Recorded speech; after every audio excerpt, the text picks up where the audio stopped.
Bueno, chicos, basta de clima. Damos vuelta a la página y Mariano Rato nos va a hablar de un tema que nos toca a flor de piel. ¿Y qué? A Todos nos toca. Estamos todos locos. Sí, exactamente. Bueno, justamente voy a hablar un poco de la locura, ¿no? ¿Qué significa la locura o cómo pensada la locura a lo largo de la historia de la psiquiatría y de la psicología? ¿Sí? Bien. Vieron que a veces cuando se habla de la locura no se habla de enfermedad mental o de trastorno mental, porque hay como una especie de reivindicación de la locura como una postura antisistema, ¿no? Es como, che, yo soy loco porque vengo acá a rebelarme En este mundo a lo normal, establecido. los locos tienen la razón. Me encanta, claro, está bueno. Miren que vos decís, che, bueno, sí, estoy depresivo y tengo que dejar de estar depresivo, pero a veces hay un posicionamiento con la locura que tiene que ver con esto, ¿no? Con imponer su postura en detrimento de la norma, ¿no? En detrimento de lo establecido en términos sociales, ¿sí? Son renegados, digamos. Son renegados de la realidad. Son antisistemas, ¿no? Vienen a romper algo que muchas veces está naturalizado, ¿sí? Y bueno, y que es necesario también, ¿no? Como generar algún tipo de ruptura, algún tipo de desequilibrio, ¿sí? Vienen a patir el hormiguero de la sociedad. Este hormiguero que muchas veces está bien establecido, ¿no? Bien armadito. El loco viene a pisarlo hacernos dudar, por arriba. sobre todo, ¿no? Exactamente. Pero bueno, cuando hablamos de la locura en psicología, en psiquiatría, por lo general nos referimos a la psicosis. La psicosis entendida como delirios, alucinaciones, lenguaje o pensamiento desordenado, y sobre eso voy a hablar un poco hoy acá, ¿sí? Bien. La psicosis o los delirios o las alucinaciones están en un montón de trastornos mentales y muchas posturas sostienen de que en realidad son un continuum entre la experiencia normal y este tipo de experiencia más específica o especial, ¿sí? Pareciera como que algunas posturas sostienen de que todos tenemos algunas ideas locas o algunas sensaciones locas o que no se ajustan a la realidad. Como ¿sí? dice el dicho, de sabio y de loco todos tenemos un poco. Sí, algo de eso, ¿no? Y algo de eso es cierto, ¿sí? Pareciera como que hay ciertas experiencias que se escapan de los fenómenos normales, ¿sí? Que muchas veces son patológicos porque se acercan como al extremo contrario, pero muchas veces forman parte de la naturaleza esperable del ser humano, ¿sí? Yo recién decía, bueno, hay un montón de trastornos mentales en los que hay síntomas psicóticos, en los que hay delirios y alucinaciones. El diagnóstico por excelencia es la esquizofrenia, ¿sí? En la esquizofrenia hay delirio, hay alucinaciones. O sea, vos no podés llamar loco porque sí, porque vos podés hablar de la locura del tipo con alguna rareza, pero después está específicamente la enfermedad, cada una con su nombre. Totalmente, hay en cada enfermedad, en cada trastorno mental hay especificidades y hay síntomas muy particulares, algunos de ellos delirios y alucinaciones o cuadros psicóticos, ¿sí?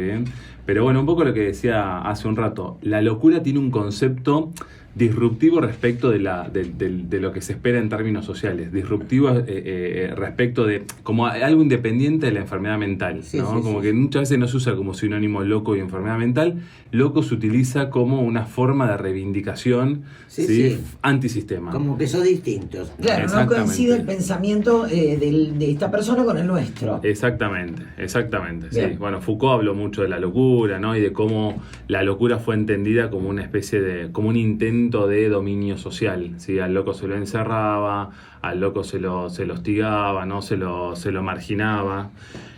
Y como muchas veces este diagnóstico, como muchas veces esta etiqueta funcionaba como un intento de acallar voces, ¿sí? O de sacar a lo distinto, a lo diferente de la vida cotidiana, de la sociedad, de lo que nos molestaba, ¿sí?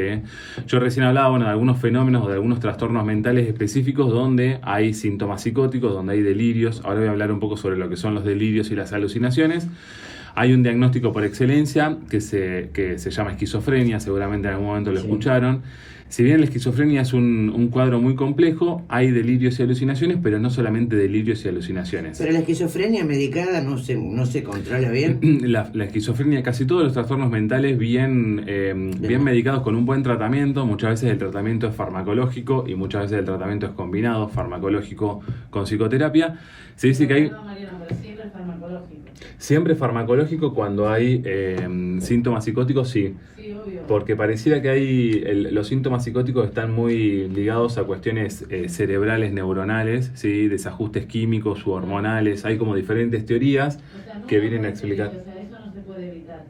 No se puede Y evitar. algunos son brillantes, tienen una memoria y Sí. una capacidad. Bueno, esto es un poco lo que trata la psicología y la psiquiatría actualmente de poner sobre relieve. Che, todos tenemos nuestros puntos débiles, todos tenemos nuestras dificultades para hacerle frente a diferentes aspectos de la vida y todos tenemos nuestras fortalezas. Y definitivamente tener como determinada cuestión, determinada característica, determinados rasgos, puede volverse muy funcional en algunos aspectos y en otros no. Claro. Hay personas que son muy sensibles, que tienen una hipersensibilidad y tienen una imaginación, bueno, los artistas, los ¿Cuántos escultores. físicos hemos tenido, no? Total, Físicos. sí, mucha gente que definitivamente conecta con una parte muy loca y muy mágica, ¿no? Y que puede hacer obra muy increíble, ¿no? Bueno, el mundo del arte habla mucho de Y esto. yo creo que en la antigüedad, las obras que han hecho Sí, por con supuesto. cero tecnología prácticamente, y con una precisión Sí. de las venas, de las manos, de los gestos, Claro. solamente un obsesivo Sí, sí, sí. por terminar algo. Sí. Bueno, hablaba de la esquizofrenia. En la esquizofrenia, por ejemplo, hay no solamente síntomas psicóticos, tiene que haber otros componentes, pero uno de los componentes fundamentales son los síntomas psicóticos. Se sabe que hay como bastante predisposición en algunos trastornos mentales, puntualmente en la esquizofrenia, hay mucha predisposición genética, ¿sí? Pareciera que hay un porcentaje muy alto de probabilidad, producto de lo que traemos desde el nacimiento, producto de nuestros genes. Y pareciera que hay determinadas situaciones, determinadas secuencias de la vida, por ejemplo, situaciones traumáticas o situaciones muy estresantes que pueden activar estos genes o que pueden desencadenar una enfermedad como la esquizofrenia. Entonces, por ejemplo, cuando sabemos que hay una carga genética muy alta porque algún familiar, o que puede haber una carga genética muy alta porque algún familiar directo, por ejemplo, padece de este trastorno, padece de este problema psicológico, lo que tratamos de hacer con estas personas es fomentar mucho la prevención, ¿sí? ¿Y cómo fomentamos la prevención? Bueno, por ejemplo, sabemos que hay algunas cosas que no se pueden hacer, o sabemos que algunas cosas podrían venir a complicar o adelantar el primer episodio, el episodio de delirio o de alucinación. Ahora lo voy a explicar un poco, pero quiero adelantar que para la persona que lo vive es absolutamente disruptivo. Si de repente nos encontramos con una realidad, con algo que no se ajusta a la realidad tal como la entendíamos, que genera un quiebre para la vida de esa persona. ¿Sí? La vida nunca más va a volver a ser igual. En la mayoría de los casos es un quiebre y es una situación, una secuencia irreversible. En otros casos hay un porcentaje de... ¿Tiene algún punto en común con la bipolaridad? La bipolaridad y esquizofrenia, algunos autores la consideran que están dentro del mismo espectro, pero son enfermedades, son trastornos mentales diferentes, ¿sí? Pero sí, un poco la psicosis o los delirios y las alucinaciones es como la fiebre de muchos cuadros respiratorios. Viste que vos decís, che, bueno, yo tengo fiebre. Bueno, pero vos tenés fiebre y podés tener alergia, o tenés fiebre y podés tener neumonía, o tenés fiebre y podés tener, no sé, una descompostura estomacal. Con los delirios y las alucinaciones pasa algo parecido. Pueden estar en un montón de cuadros clínicos, y eso de por sí no hace el diagnóstico, ¿sí? En la esquizofrenia hay delirios y alucinaciones, y en los cuadros de trastorno bipolar también. Por ejemplo, el trastorno bipolar, yo en algún momento hablé acá, se combina de dos situaciones bastante puntuales. Es un trastorno del estado del ánimo donde hay, por un lado, un estado depresivo, ¿sí? Hay como determinadas especificidades, pero lo voy a resumir diciendo que hay un estado depresivo y hay un estado de euforia que se denomina hipomanía o manía. En los estados de manía, que es la persona que está muy exaltada, que tiene que ser hospitalizada, muchas veces hay delirios y hay alucinaciones, ¿sí? La persona pierde el ajuste de la realidad, deja de tener los pies sobre la tierra. Pero también pasa en muchas depresiones, por ejemplo, depresiones muy profundas, las personas también tienen delirios, ¿sí? O tienen alucinaciones, se sienten terriblemente depresivos, y algo del procesamiento de la información que llevan a cabo tampoco se ajusta a la realidad. Están tan impactados por ese cuadro, por la depresión, por el estado del ánimo decaído, que pierden objetividad y que pierden la capacidad de hacer una lectura realista, ¿sí? De lo que están viviendo. Con lo cual, de nuevo, están en un montón de cuadros de trastornos mentales, esto que se vendría a ser como algo así como la fiebre de los trastornos mentales, ¿sí? Perdón, las enfermedades mentales son tristísimas, porque vos tenés una enfermedad física, te curás o te morís, pero la enfermedad mental podés estar toda la vida padeciendo. Y cuánta gente que pasa por distintos profesionales y no dan pie con bola, sí, y los sobremedican, ¿viste? Y es toda la vida sufriendo. En algún momento cuando yo estudié psicología y después hice una carrera de posgrado de 3 años, había muchos psiquiatras y muchos, mitad y mitad éramos. Y muchos psiquiatras contaban la experiencia de que en su residencia tomaban la medicación, tomaban en baja dosis, pero la medicación que muchas veces prescribían a sus pacientes, sin tener ningún trastorno, sí, sin tener necesidad de hacerlo, ¿sí? Sí. Y lo hacían justamente para poder experimentar los síntomas muchas veces adversos que la medicación psiquiátrica genera, ¿no? Y me parecía súper interesante porque, claro, lo que decían era que, bueno, había una especie de mochila y de dificultad que te genera la medicación, que claro, uno cuando la receta, yo no la receto, los psiquiatras cuando la recetan, muchas veces no son conscientes de esto, ¿sí? La medicación viene a ayudar y viene a apaciguar los síntomas negativos que uno muchas veces quiere disminuir, ¿sí? La angustia, la depresión, el malestar en general, pero claro, muchas veces aportan un montón de cosas que son muy displacenteras, que son muy desagradables para la persona que lo consume, que consume el psicofármaco y que muchas veces no se percibe o que no se contempla.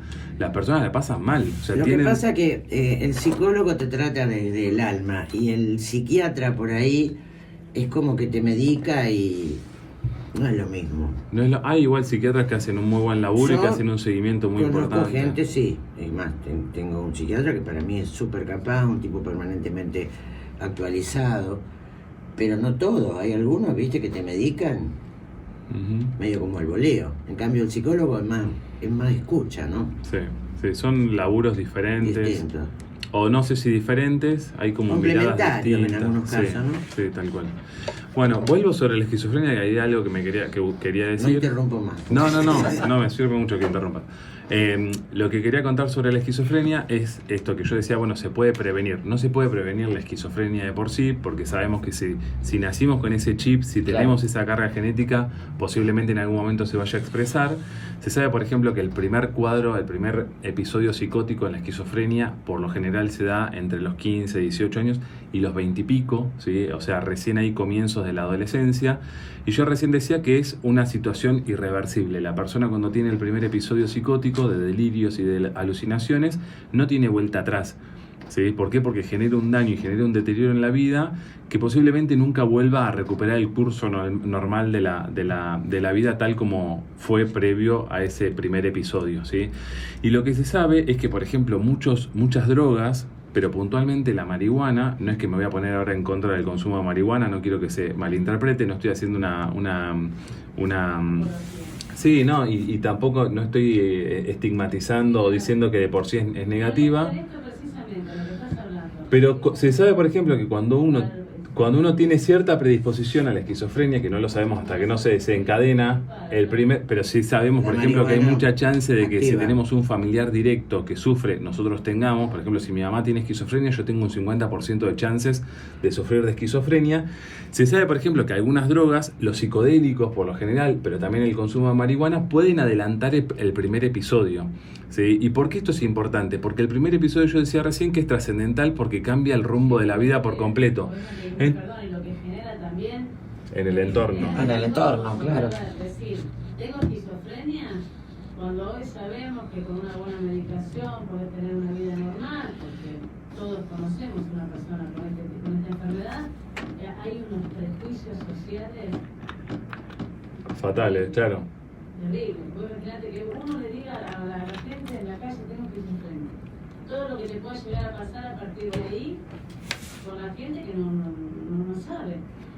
Vos estás controlado, que estás teniendo médico, que tenés medicación, es mucho prejuicio. Lo que pasa es que en lugares como estos, digamos, más tipo pueblo, cualquier enfermedad es estigmatizante. Vos fíjate que uno tiene un cáncer y todo el pueblo, ¿sabés qué pasó? Fulano tiene... Sí, por supuesto.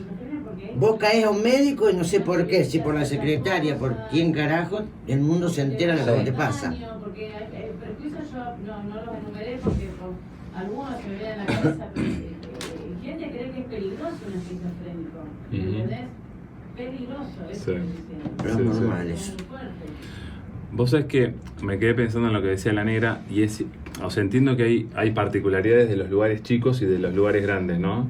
No sé, estamos en Chacabuco, hay como ciertas especificidades que ocurren acá y a lo mejor en una ciudad mucho más grande En no Buenos Aires ocurriría. pasa por tu círculo que vos, Sí, que vos claro. tratás. Pero vos sabés que en los lugares chicos, negra, la integración de la persona que se desvía de la norma, de lo esperable, es mucho mayor en los lugares grandes. Vos acá en Chacabuco seguramente en algún momento nos cruzamos a alguien que andaba por la calle y que uno sabía que algo le pasaba, que algún tipo de dolencia psíquica tenía, pero que la sociedad lo integra, ¿sí? Como el distinto, si se quiere, y puede tener una vida más o menos funcional, si se quiere. En los lugares grandes, los diferentes, los distintos, son encerrados. O sea, los mandan a un loquero, los mandan a un lugar específico de trastornos mentales. Muchas veces el lugar chico integra, ¿no? Genera como más apertura e incorpora, digamos, al diferente. No estás de acuerdo. No. Me copa el contrapunto. No, porque, digamos, es como que se lo desestima, ¿viste? El loquito. Y no se lo contiene ni se lo integra. Se lo deja que ande por la vida mientras no joda, pero no hay una cosa que diga, no puede andar todo el día de esta manera. Inclusive llegan a un punto que ha pasado con gente muy mugrienta que ha andado por la vida con los problemas, lo han llevado al hospital, lo bañan, lo acomodan, lo quieren dejar ahí y se escapan y se van. Claro. Entonces no sé hasta qué punto el equilibrado puede contener al que anda por la vida así, porque a veces hasta la familia no puede. Sí. Es lo que yo creo, vos sos el que sabe. No tengo una... seguramente hay investigaciones que hablan de esto, ¿no? Como para tener certeza sobre números, sobre cómo impactan en lugares chicos, ¿sí?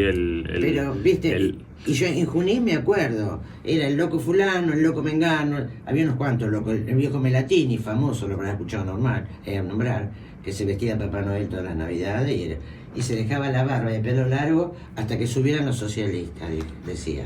Mirá. Tenía 5 chalas enroscadas así en una gorra. Y era un loco inofensivo. Claro. Y fue un loco anecdótico, como seguramente los que hemos conocido Sí, acá, claro. ¿viste? Sí. Que todavía se los recuerda como con cariño, sí. Yo creo que hay un límite también, siempre y cuando no genere, digamos, daño a Claro, terceros. claro. Me parece que ahí está un poco la línea, ¿no? Pero los que han andado por la calle acabollando, en general no han sido. No, salvo por el que supuesto. andaba del bidón, que se te revoleaba el bidón. Sí, ¿Verdad? sí. Ahí está. Yo me acuerdo deben haber muerto porque yo era chico, de Pita Sí, claro. y de La Pura, ¿no? Sí, O sea, la pura también. que eran definitivamente personajes de De Chacabuco, Chacabuco. posiblemente cumplan con criterios para algunos de los diagnósticos que estamos nombrando, pero yo los veo como integrados en alguna medida. Sí, estaban fuera del sistema definitivamente, ¿no? Pero estaban integrados. Aceptados más que Claro, o sea, integrados. sabían quién le podía dar algo de guita para comprar alimentos, la comida para los perros, ¿no? Los vecinos colaboraban, ¿no? Si no había dificultad de Por eso te digo, al integración. no ser agresivo, son Claro. aceptados ahí. Total, sí, aceptados con reserva, pero aceptados. Yo pienso, ¿qué pasaría, por ejemplo, si Pita o La Pura estuviesen en Capital, en Rosario? Vivirían en la calle. Vivirían en la calle. Pero tipo, ¿qué grado de integridad, de integración comparado con Chacabuco podrían tener? No Igual, sé. Ninguno. Yo creo que más que seguramente ni los registraría, porque Claro. vos ves gente en Buenos Aires en la calle con chicos y demás, y la gente pasa como si allí estuviera, no sé, un cartel. Claro. Directamente dejan de ser seres humanos, son objetos tirados por ahí. Claro. Sí, puede ser. Igual me parece que se analiza, nos fuimos medio por las ramas, pero me parece que se analiza también la historia de vida en un pueblo chico. Cuando vos entras a preguntarle a los mayores, ponele como citó Mariano, la Pura, la famosa Pura, quien no la conoció, y cuando te dicen fue una gran pianista, bueno, ahí manejás otro concepto, me parece a mí, ¿no? Sí. O el análisis de Pita en muchas charlas y conversaciones. No, bueno, había un señor que estaba mucho sentado en la Plaza de la Cruz, que había sido bancario, lo había dejado la señora y había pasado un estado de abandono total. O sea, medio como que en los pueblos chicos analizas un poco esa historia de vida. Sí, pero no haces nada, no cambias nada. Sí, a eso bueno, voy. ha habido gente que ha cambiado. En el caso de Pita llegó a tener una jubilación, alguien se ocupó, una abogada se ocupó de tener, de darle una mejor calidad de vida. Me parece que, yo estoy de acuerdo con vos, Negra, me parece que en los pueblos chicos se ayuda un poco más, somos más solidarios. Debe ser por... Tengo esa sensación de que en los lugares chicos hay un montón de contras, pero hay como mayor integración de la locura. Exacto. O del distinto, y que en los lugares más grandes tal vez hay más marginalidad o más exclusión. ¿Y cómo, volvemos un poco a la esquizofrenia, Mariano, cómo para el ciudadano común te hablo, cómo determinas, ponele que nos manejamos, lo que dijeron las chicas acá, en un estado de que no tiene alcance a salud, no tiene el dinero suficiente, ¿cómo distinguimos una persona con esquizofrenia? ¿Qué comportamientos tiene? Ponele, porque puede ser que sea, porque todos englobamos el que no conoce el término, o sea, bueno, es bipolar, qué sé yo, decimos está loco, qué sé yo, le metemos cualquiera. ¿Cómo se determina una persona? ¿Cómo reconocemos en realidad una persona? El diagnóstico muchas veces para lo que sirve es ni más ni menos que para orientar al profesional, claro, con el tratamiento específico. Después, bueno, qué sé yo. Desde el común de la gente para etiquetarte nada más. Porque no sí, bueno, por el temor muchas veces. Bueno, porque aparecen todos los prejuicios que hablábamos y todas las representaciones sociales que hay al respecto de la locura. Un poco lo que hablábamos hace un rato, ¿no? De que el loco va a ser violento. Muchas veces se confunde la palabra psicosis, ¿no? Esto de delirios y alucinaciones, con antisocial o con rasgos más psicopáticos, ¿no? Lo cual son dos cosas diferentes, ¿sí? El psicópata es el asesino, ¿sí? Claro. El violento, el que no tiene ningún grado de empatía y que puede hacerte daño ninguna. Y que no siente culpa. Claro. Eso con el psicótico, con las personas que sufren de delirios y de alucinaciones, no ocurre, no es así, no son peligrosos excepto que estén en una situación de crisis, en un brote, como nos puede pasar a cualquiera, donde pone en jaque algo del orden de nuestro cuerpo, de nuestra vida o de la vida de terceros. Yo tuve 2 o 3 locos en la familia. ¿Sí? Sí. Lo pusiste en y prueba. Más también. Gracias a Dios, todos de la parte política. ¿Cómo de la parte? O sea, de la otra parte. De la otra familia. Pero no hay genes en el medio. Igual, me deben haber contagiado un poco. Sí, me estoy acordando. Inclusive tuve un primo que se había ido a Brasil a trabajar y estuvo preso en Brasil. Yo te puedo decir cómo vino. Claro, sí. Bueno. No. Qué difícil, ¿eh? ¿Qué tema estamos tocando? Muy sensible. La bajé, ¿no? Hablar de esto. Está bien. No, chicos. Los viernes hay que hablar de elegante y la yaqui. Elegante, sí. que es lo que... Bueno, escúchame, vamos un corte chiquito y a la vuelta vamos a preguntarle a Mariano el entorno. ¿Cómo se maneja el entorno con una persona con esquizofrenia? Seguimos con Mariano Rato, que estamos hablando un poco de todo. Y quedó un tema muy colgadito que me interesa. Tocaste el tema de la marihuana, pero como siempre nosotras 3 estamos reprendidas al tema y cortamos y salimos con otra. No, yo decía que en algunos cuadros, por ejemplo, cuando hay los psicoanalistas hablan de esquizofrenia o de psicosis no desencadenada, ¿no? Dando cuenta un poco de que hay como cierta predisposición y hay un evento que está latente ahí. Que está latente. Hay un evento que puede ser traumático, que puede ser muy estresante y que desencadena determinada enfermedad mental, ¿sí? Por ejemplo, la esquizofrenia. Se sabe que hay determinadas sustancias, por ejemplo, todas las drogas psicodélicas y también el consumo de marihuana, que adelantan el primer episodio, que adelantan el primer evento. ¿Y por qué es importante hacer prevención en este estilo? En este sentido, bueno, básicamente porque no es lo mismo para una persona que tiene predisposición, por ejemplo, a tener un episodio y a tener esta enfermedad, que tenga el primer evento a los 16 años, cuando por ejemplo todavía no terminó la escuela secundaria, a que pueda retrasar lo máximo posible ese primer evento y que lo tenga, por ejemplo, no sé, a los 25 años, cuando no solamente terminó la escuela secundaria, sino que además Ya tal se vez fue de la casa, que la pudo aguante hacer- otro. Claro, Tal vez hasta probablemente. pudo aprender un oficio, ¿no? Digo, son cuestiones que son trascendentales y que son determinantes para la vida de las personas. Por eso hacemos mucha psicoeducación y hacemos mucho en prevención en Pero este más sentido. allá de la predisposición, ¿puede aparecer en cualquier momento de la vida de cualquiera? Se sabe que que por ejemplo la esquizofrenia hay como determinadas enfermedades que tienen un periodo por excelencia donde se manifiestan. En la esquizofrenia es entre los 18 aprox y los 23 años. Pero sí, podrían aparecer en cualquier momento. El trastorno bipolar algo parecido, sí, se sabe que ya a comienzos de la edad adulta, fin de la adolescencia, hay algún tipo de manifestaciones, sí, porque hay un componente genético muy alto. Entonces, en cuanto a algo de la personalidad y algo de las turbulencias propias de la adolescencia están desapareciendo, sale a flote esta cuestión, ¿sí? Y decime una cosa, traumas familiares, casos de abuso, de violencia y demás, ¿pueden desencadenar en una enfermedad de ese tipo? A ver, podrían, pero no, o sea, hace falta algo más que solamente un evento traumático, ¿sí? O sea, podrían como una situación que viene como a favorecer que se adelante, tal cual, una situación estresante, por ejemplo, o una situación traumática, viene a despertar algo que tiene que estar de antemano, ¿sí? Hay cierta predisposición genética o hay cierto condicionamiento y una situación estresante lo despierta. Solamente con la situación estresante no basta, tiene que haber un componente, ¿sí?, más que lo explique. No se despierte nunca. También, totalmente. Puede haber, O sea, que puede haber, por ejemplo, personas de la familia, Pero, claro, pero aparte tenés de un lado de la familia, a lo mejor heredaste del otro que es sano. O que no. y esa es la parte ciega que no vamos a saber nunca de los genes, Claro, ¿sí? claro. Porque tal vez mi viejo tiene esquizofrenia y yo no, pero eso no lo voy a saber nunca, por eso tengo que cuidarme. No lo digas por radio, van a pensar que tu viejo es esquizofrénico. no se le activó nunca, se te activó vos. Tal cual. Tal vez mi papá tuvo un contexto familiar, laboral, etcétera, que lo cuidó exacerbadamente y no le permitió nunca, o lo contuvo incluso con ciertas cuestiones que fueron apareciendo mínimas, lo contuvo y no llegó a tener nunca un primer brote, ¿no? Y tal vez yo sí. Entonces también esa cuestión es importante. Es como bastante sutil, porque por lo general cuando hay alguna predisposición, en algún momento pasa algo en la vida para que eso lo active, pero sí, podría pasar.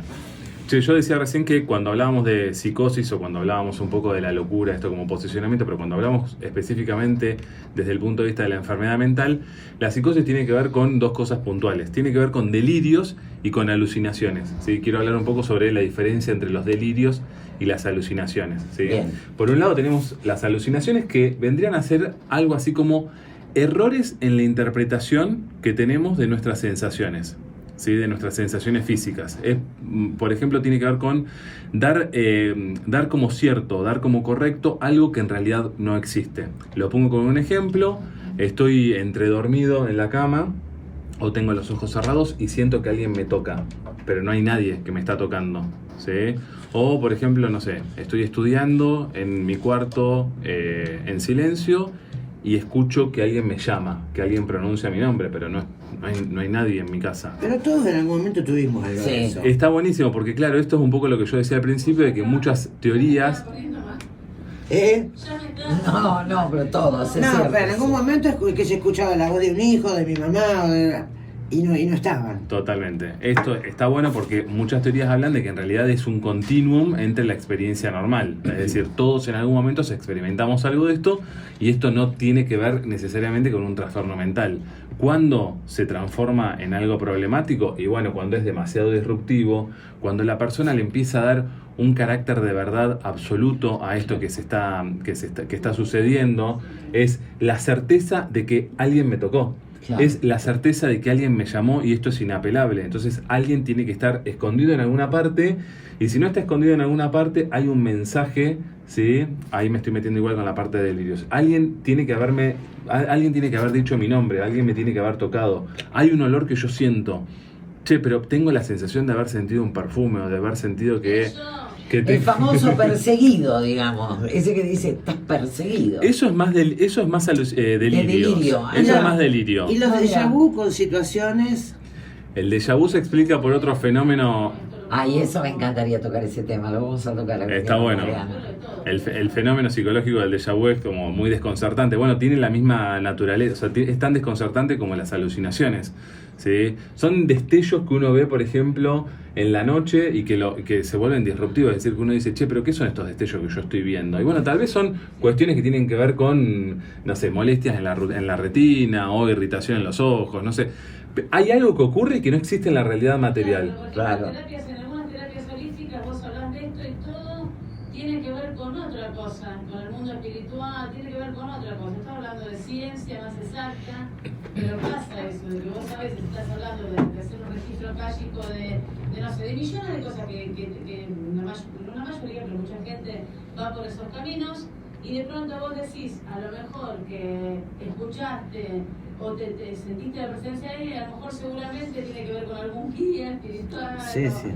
Sí, cada uno lo va encarando. Claro, va buscando. Está bueno lo que dicen, porque es cierto, muchas experiencias religiosas e incluso muchas experiencias cuando uno quiere hacer un retiro o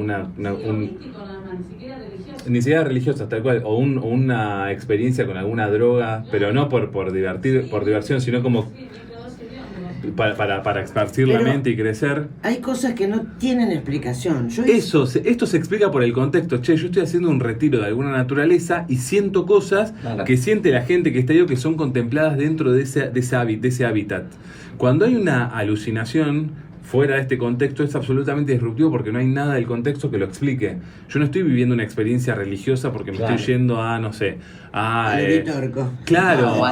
conectar con algo de lo que yo creo, y a gente que le está pasando algo parecido porque está en el mismo contexto, manifiesta exactamente lo mismo. Esto es disruptivo porque no hay algo del contexto que no lo explica. Yo escucho en mi dormitorio, cuando estoy sentado en mi escritorio, escucho una voz que dice, Mariano, vení. Claro. Sí, y no hay nada ahí que lo explique, no hay nada del contexto que lo explique. Y yo le doy... ¿Cómo le pasó a tu hermano que sí, fue muy cómica, sí. Menos claro. Claro. En algún lugar que no tiene ningún indicio. ¿Vieron los fenómenos de masa, por ejemplo, cuando uno va a visitar a determinados líderes religiosos? ¿Viste la gente que te manifiesta que todos se desmayan frente? Bueno, ahí hay una cuestión, digamos, que se explica por el contexto. A nadie se le ocurriría decir... ¿no?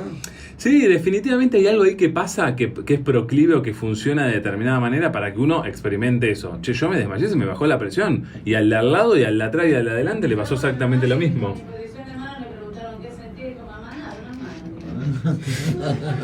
Tus manos sucias. Pero viste que van a dónde, a San a la Virgen de Salta, sí. Sí, pero también van a San Nicolás, a una mujer. Sí, bueno, claro. Sí. Por supuesto. Sí. Y después tenemos por otro lado de los delirios. Muchas veces los delirios, de hecho, los que hay con delirio de grandeza ni te cuento. Los delirios muchas veces vienen, hay muchas teorías, mejor dicho, que vienen a explicar los delirios como un intento de darle contexto a las alucinaciones. Entonces yo estoy sentado en mi escritorio y siento que alguien dice mi nombre, eso es una alucinación, yo escucho algo que no existe en la realidad material, en la realidad objetiva, y que es disruptivo y no se explica por el contexto. Ahí viene el delirio a darle contexto y darle un poco de explicación. Yo estoy siendo llamado por un ser superior, que me viene a convocar. Entonces yo estoy estudiando en mi escritorio, pero estoy recibiendo un llamado.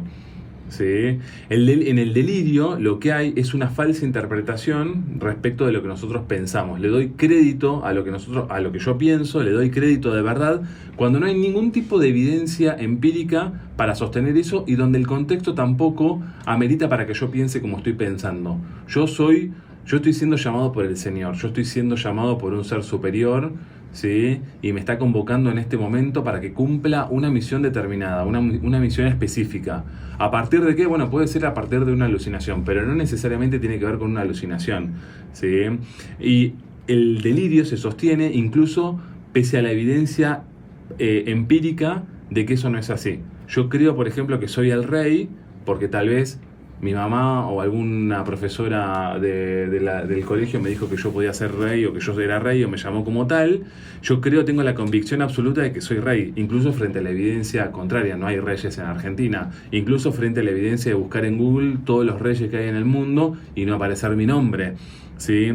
Y donde el contexto no lo amerita, ¿no? Digo, no es que mi familia tiene, no sé, mucho dinero y nos tratamos como... Y que uno puede pensar, che, bueno, pero claro, se siente como rey porque en realidad lo tratan como tal, porque tiene, no sé, vive en un palacio. No hay nada del contexto que lo amerite, no hay nada del contexto que lo justifique. Sin embargo, yo sigo sosteniendo esa creencia, ¿sí? Esta es la gran diferencia entre los delirios y las alucinaciones. Hay dificultades o hay distorsiones de cómo yo percibo la realidad. En el caso de las alucinaciones internas, sensaciones físicas o algún tipo de experiencia que llegan por mis sentidos. Y en las alucinaciones hay distorsiones o hay dificultades o hay errores en el procesamiento de la información al respecto de cómo yo pienso. O sea, que el delirio le da veracidad a las... Hay una teoría que dice que sí, que el delirio le viene a dar una especie de explicación lógica a las alucinaciones. Entonces, si yo siento que de noche me tocan, le doy una explicación. Estoy siendo llamado. Depende, claro, depende cómo te toquen. Claro. Y depende de quién te toque, claro. No cualquier, no da lo mismo cualquier cosa. No te vayas por la rama, no te vayas. Pero hay que ponerle un poco de onda también, divertido. ¿Ha tenido después que trabaje Mariano, empiece a sacar toda la alguna situación situación de esa? ¿Que sientas que te tocan? No, ¿sabes lo que me pasa? Que me encantaría un día hablar. Sí. Los sueños muy vívidos, ¿viste? Que te levantan. Pero... No, de cualquier tipo. De cualquier tipo. Pesadillos, sueños lindos. Sí. Pero que te dura todo el día la sensación. La sensación. O te pone alegre o te caga el día. Claro. Eso tiene otro nombre, me parece. La vas a romper tanto boludear. No, perdón. La negra me regaló un collar divino. Divino, lo vamos a enfocar. Que ya me van a ver lucirlo en breve. En breve. Muy bien. El próximo viernes me lo pongo. Con toda la energía. Toda la buena onda. Che, distintos tipos de delirio. ¿sí? Voy a hablar de los más conocidos, nombrarlos al menos. Hay un delirio que tiene que ver con el delirio persecutorio, ¿sí? La paranoia. Sí. La idea, la sensación de sentir que alguien... Que todos están contra vos. De que alguien nos va a hacer daño. Claro. De que alguien nos va a hacer daño de alguna manera. Claro. O que nos está persiguiendo en la calle, o que nos está hostigando en las redes sociales, cuando en realidad no hay un hecho fáctico, no hay un hecho empírico que lo demuestre. Es simplemente una interpretación o es una mala interpretación a partir de determinada evidencia. ¿Sí? Yo por pensar que, no sé, alguien puso en un comentario de Facebook o de Twitter una carita rara, que no es ni buena ni mala, yo lo interpreto como algo malo, como un daño directo hacia mi persona. ¿Sí? O determinadas sutilezas o determinadas conductas que podrían interpretarse como neutrales. Por ejemplo, en una charla yo las interpreto como algo negativo. Che, la persona en realidad no le estoy cayendo bien y está queriendo hacer algo, me está haciendo querer quedar mal en determinado grupo social. Y hay una paranoia positiva. Definitivamente. De pensar que, no sé, me puso me gusta y está enamorado. Sí, claro. Me puso me gusta porque le gustó, no sé. Sí, hay una... A ver, la paranoia no necesariamente tiene que ser un delirio, la paranoia también puede ser un rasgo de personalidad y todos en algún punto tenemos algo de paranoia y esto se supone que tiene que ver con un rasgo evolutivo. En la medida en la que todos podemos, en cierto grado, ¿sí? sospechar de escenarios adversos, estaríamos mejor preparados para evitarlos. ¿Sí? Si todos somos absolutamente desconfiados, y bueno, posiblemente nuestra vida está en riesgo, ¿no? Nuestra vida se ponga en riesgo de alguna manera, en términos simbólicos o en términos reales. Si yo pienso que estoy yendo a un lugar peligroso y que me pueden hacer daño en un país desconocido, etcétera, y ahí aparece el rasgo paranoico y que me hace evitar ir a ese lugar que puede ser peligroso y yo pongo en resguardo mi vida. Sería la diferencia entre el miedo y el peligro. Exactamente, sí, es un poco la diferencia entre el miedo y el peligro y es un rasgo que se activa, ¿sí? en pos de la supervivencia. Ahora, eso no tiene que ver con el delirio es demasiado, el delirio es exagerado, en el delirio hay algo exagerado, en el delirio paranoide hay algo exagerado y hay algo muy robusto y muy rígido. Yo no tengo la flexibilidad de decir, che, bueno, ya me alejé de la zona insegura, ahora me puedo relajar, estoy en el hotel, estoy en mi casa, estoy en un lugar seguro. Sin embargo, sigo pensando que puedan venir a atacarme. Che, pero ¿cómo te van a atacar si tendrían que pasar por la seguridad? Claro. Tendrían que pasar por la seguridad de abajo. Y bueno, pero me pueden venir a atacar del edificio de enfrente. En el delirio hay algo que es más exagerado. La fantasía puede llegar a lugares insospechados. Exactamente. También, por ejemplo, se considera, bueno, el delirio de grandeza, ¿no? A veces vemos como determinadas películas donde hay personajes, bueno, en la vida diaria también lo vemos en algunas ocasiones. Por supuesto. Donde hay personajes que se creen, bueno, los reyes, ¿no? En Instagram, por ejemplo, es todo felicidad, son toda la familia Ingalls. Claro. Pero el delirio de grandeza de gente que cree realmente que está en otro... Que quiere cagar más alto que el culo, dijera mi tía. Es creer que soy Napoleón. Claro. Creer que sos que soy... En otro lado, en otro plano estás. Ser Exactamente. superior, un ser superior. No voy a entrar. ¿En la neurosis? ¿Dónde queda la neurosis? Que yo decía que teníamos todos un poco neuróticos. Bueno, ¿cuánto No, tenemos, Mariano? 3 minutos, Mariano. No, todo el tiempo. En realidad, Mirá que neurótico, por Dios. me voy a poner en polémica y ahora mis colegas psicoanalistas me van a cagar a puteadas. La neurosis como tal, como diagnóstico no existe más, ¿sí? Freud la utilizó durante mucho tiempo Freud hizo como el psicoanálisis, hizo 3 diferencias bastante importantes respecto de las estructuras psíquicas. Llamaba él, por un lado estaba la perversión, por otro lado estaba la psicosis y por otro lado estaba la neurosis, que él la consideraba algo como normal, entre comillas, ¿sí? Pero la verdad es que se sabe que hoy la neurosis como tal, nada, no existe en términos de etiqueta. Uno podría considerar, nada, estamos más o menos en la media, estamos más o menos en términos, estamos dentro de lo que la sociedad espera como normal, sí, pero... Como que no hay sé si te calificaciones más específicas ahora. Totalmente, sí, sí, y la neurosis como tal no existe. Che, Ay, qué suerte, no ¿Qué somos entramos nosotros? ninguna de las ¿Qué tres. somos nosotros? Vos no tenés definición, negro, no, todavía no encontramos. Vieron que también hay... La neurosis, claro, nosotros fíjate que, o sea, que no. ¿Vos pensás, Mariano, que hay gente que confunde? Que neurosis y psicosis es lo que, o sea, es así. La Todo psi- lo que termina con osis, o sea, todo lo mismo. Osteoporosis. Oh, Sí. sí, sí. La psicosis más o menos se mantuvo, o sea, desde 1900, Freud, etcétera, se mantuvo más o menos como cierta esencia. Y la psicosis sí tiene que ver con lo que yo hablé hoy: delirios, alucinaciones y lenguaje desordenado. Personas que, por diferentes motivos, causas orgánicas, causas psicológicas, en fin, diferentes motivos, no se encuentran en el plano de la realidad tal como la entendemos, ¿sí? Hay delirios y hay alucinaciones, hay sensaciones que experimentas que no existen en la realidad material objetiva, y hay interpretaciones de su pensamiento que son demasiado rígidos y exagerados, ¿sí? Que no tienen que ver, que no se corresponden con la realidad, ¿sí? Vieron que hay gente que es celosa. En algún momento puedo hablar de los celos también y qué hacer y qué no hacer. Es un Sí, tema que me gusta. me interesa bastante. Lo digo como celoso. como ex celoso patológico, como celoso patológico en recuperación. No, bueno, hay gente definitivamente que es celosa. Ahora hay un delirio celotípico, ¿sí?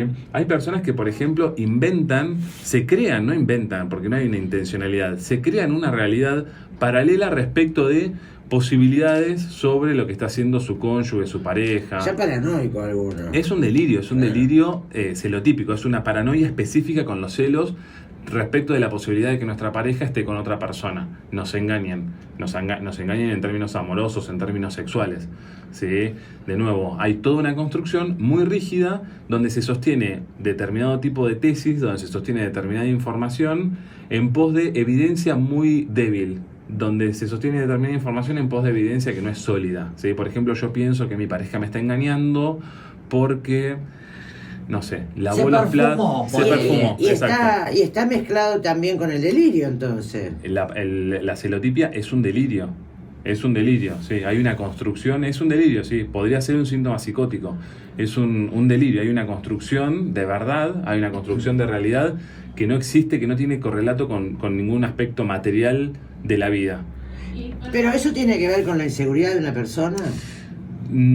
Si estamos en el plano del delirio, y hay muchas teorías que podrían decirte no tiene que ver con la seguridad o inseguridad, sino que tiene que ver con fenómenos que suceden en nuestra mente. Pareciera ser que nuestras neuronas, que tienen un flujo eléctrico constante, tiran determinada cantidad de energía, tiran determinada cantidad de descarga eléctrica que es codificada por nuestra mente de determinada manera. Y pareciera que en esa descarga a veces nuestra mente sobreinterpreta, ¿sí? Genera como interpretaciones exageradas sobre eso que sucede en términos químicos y fisiológicos. El mitómano es psicótico, porque hay gente que nosotros lo clasificamos como mitómano cuando dice pelotudeces o mentiras todo el tiempo, y a lo mejor es un psicótico.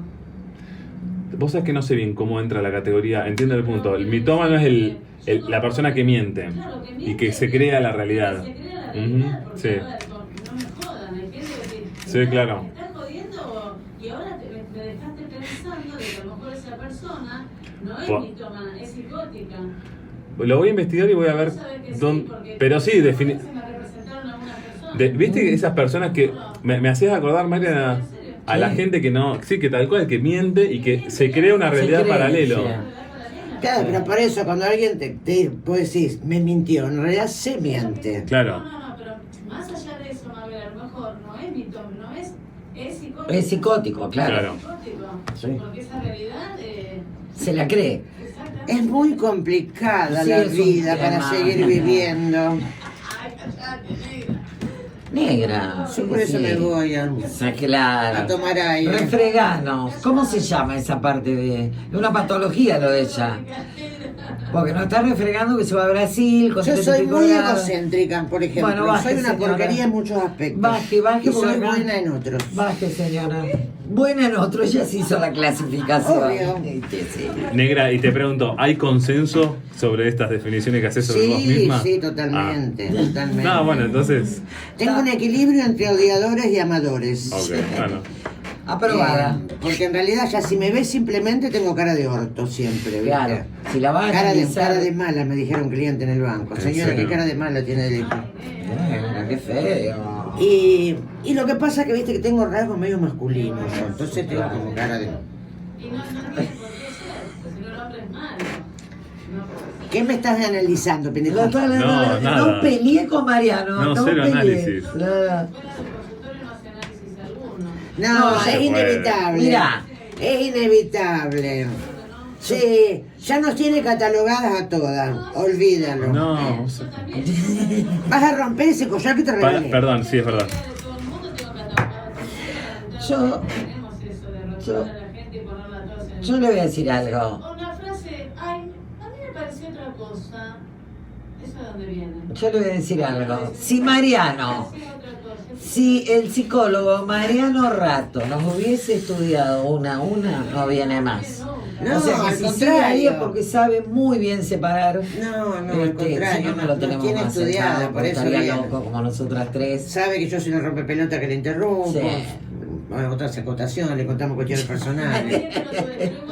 Lo queremos. Dice que lo hablamos en otros programas, no sé si con María, pero hablamos de esta cosa de hablar de la gente así con esa liviandad.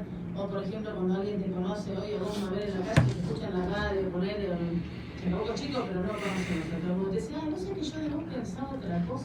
No, nunca. No, nunca. Nunca me dijeron eso. Porque no te dicen lo que pensaban, te dicen... Sí, te molesta por ahí si te dicen lo malo. Porque si te dicen lo bueno, No sé si es bueno o malo, pero te dicen eso. Si Digo- yo tenía de vos otro concepto.